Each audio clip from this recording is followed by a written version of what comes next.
4 PM news network में दोस्तों आपका स्वागत है। मैं हूं आपके साथ राशिद ज़हीर। चंपत राय, जिनके ऊपर ये आरोप लग रहा था कि वो चंपत हो गए पैसे लेकर के, बताया जा रहा है, एक बहुत बड़े पत्रकार की रिपोर्ट है कि उनको दोबारा से महासचिव के पद पर आसीन किया जा सकता है। यानी कि एक तो चोरी, ऊपर से सीना जोरी।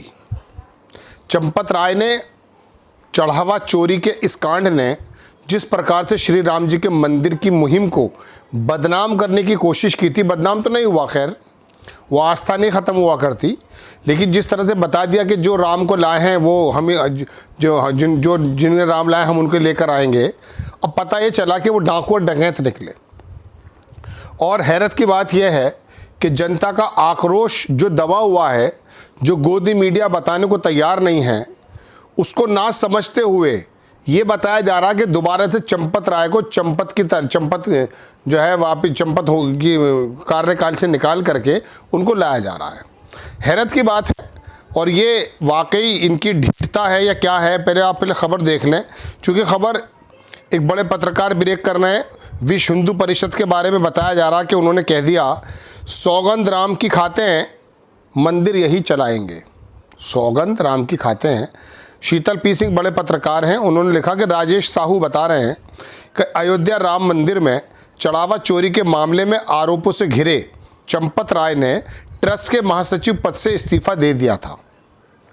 शुरू में तो मना कर रहे थे, बाद में जब साबित होने लगी बात और सरकारें घिरने लगी तो दिलवा दिया गया। अब एक बार फिर चंपत राय मंदिर ट्रस्ट के महासचिव पद की रेस में बताए जा रहे हैं, दोबारा से रेस में आ गए। सूत्रों के मुताबिक 22 जुलाई को दिल्ली में विश्व हिंदू परिषद यानी कि विहिप के राष्ट्रीय बैठक में उन्हें क्लीन चिट दे दी गई।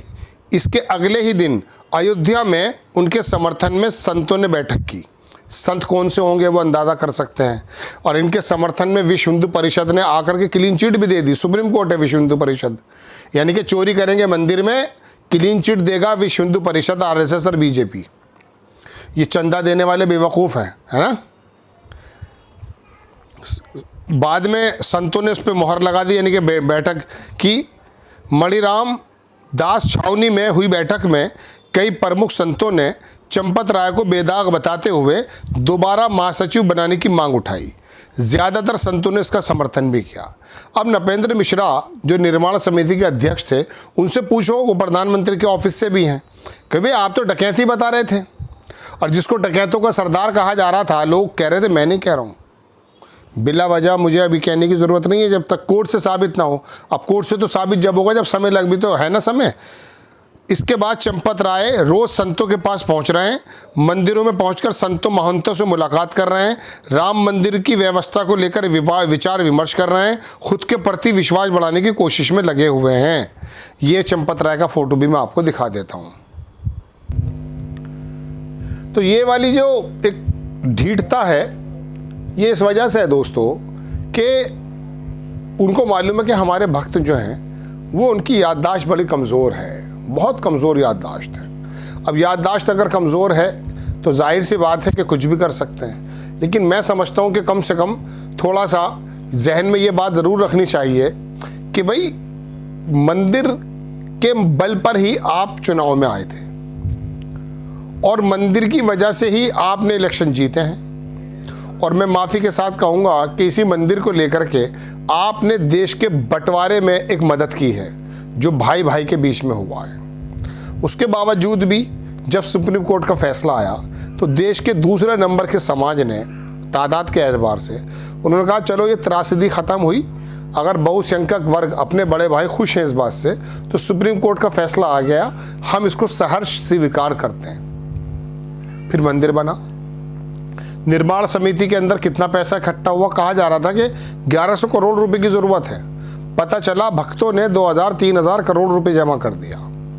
राजस्थान से पत्थर लेने आए एक पत्थर व्यापारी का कहना था कि उसने कहा, मैं 500 रुपये वाला पत्थर 100 रुपये में देने को तैयार, अपनी भक्ति की वजह से, लेकिन 100 रुपये वाला पत्थर 500 रुपये में लिया, 500 वाला 700 में लिया और उससे नहीं लिया गया।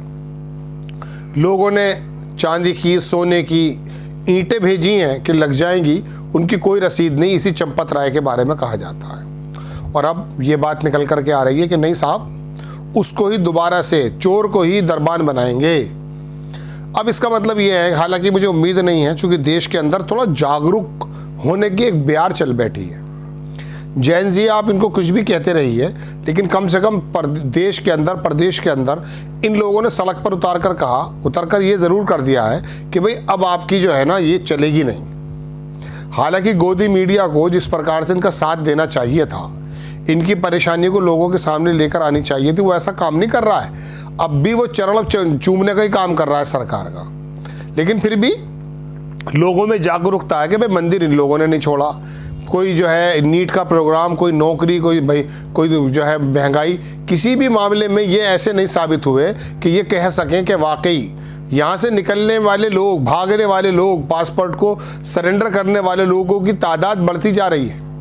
यहाँ कोई भविष्य नज़र नहीं आ रहा है।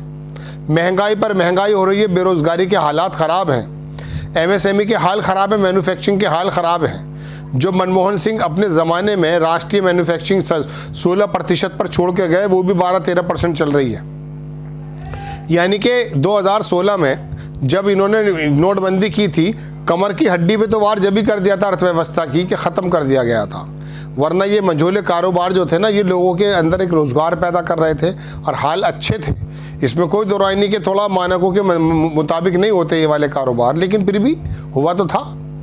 अब ये ना नौकरी दे पा रहे हैं, ना कारोबार दे पा रहे हैं। ऊपर से एक नया मसला चल रहा है कि मंदिर पे डकैती मारो, एथेनॉल के ऊपर डकैती मारो, मतलब पेट्रोल पे मतलब अब लोगों के सामने बात आ गई है। लेकिन ढीठता की बात यह है, विश्व हिंदू परिषद जो अपने आप को बहुत बड़ा दरोगा समझता है हिंदू धर्म का, आरएसएस जो अपने आप को दरोगा समझता, खुलकर बोलने को तैयार नहीं है और ऊपर से क्लीन चिट दी जा रही है। भाई चोरी अगर कोई करेगा तो उसका फैसला अदालतों में होगा या विश्व हिंदू परिषद की बैठकों में होगा। चंपत राय को जो दिया जा रहा है, जैसा कि बताया जा रहा है, अभी एक पत्रकारों ने ही वो किया, अभी हम इसके बारे में पुष्टि नहीं कर सकते, लेकिन कहा तो जा रहा है। तो आपको इस बारे में ये सोचना चाहिए कि हम किस चोर को फिर दोबारा से नाफिज कर देंगे। लेकिन दोस्तों बात यह है, अमित शाह, मोदी और बीजेपी और आरएसएस यहाँ के खमीर कहते हैं, लोगों के मिजाज को बहुत अच्छी तरह से पहचान गए। एक तो यह है कि यहाँ जो चुनाव होते हैं वो किसी तरक्की के या किसी आने वाली अर्थव्यवस्था को अच्छे लेकर जो वायदे किए जाते हैं उस पर नहीं होते हैं। यहाँ तो चुनाव इसलिए होते हैं कि भाई ये जो वर्ग है ये आपकी भैंस खोल लेगा, ये आपका मंगलसूत्र ले जाएगा, ये गाय माता की हत्या कर देगा, इसलिए वोट लिया जाता है। और वोट आप देते भी हैं, आप में से एक बड़ा वर्ग है जो वोट देते हैं, इसमें कोई दो राय नहीं है। जिस देश में तांत्रिक जहन को बदल देता है, घरों में आकर जवान बेटियों को पकड़ लेता है, आश्रमों के अंदर अधिकारी अपनी बेटी को छोड़ आता है, उस देश के लोगों के दिमाग का क्या अंदाजा कर सकते हैं। ये चंपत राय बन भी जाएगा तो कोई मुझे हैरत लगेगी नहीं। जय हिंद।